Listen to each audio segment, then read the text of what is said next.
Sa mga huling sandali ng aking akda, nais kong pasalamatan ang mga tunay na sumusuporta.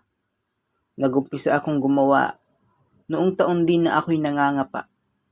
Binuksan ko ang unang pahina. Hakbang ko'y paabante ngunit pakaliwa. Sinulat ko bawat maisip na salita. Biyayang kaalaman aking natanggap mula sa Panginoon. Aking pinagtibay at pinagyaman ng literatura. Sari-sari man na kategorya. Sa imahinasyon man galing lahat ng aking akda. Ginawa ko itong totoo sa aking wika. Napagod at sumuko man sa paglikha. Ginawan ko ng paraan upang meron kayong mabasa. Subalit paano kung papel ay tuluyan ng basa ng aking mga luwas sa mata? Ginampanan ko ang aking tungkulin dahil dito ako sumaya. Pero sa ngayon, nais ko muna ng pahinga. Salamat sa lahat ng mga sumuporta. Sa mga tunay at hindi nawala. Patawad kung isasara ko na itong hindi mabilang na pahina.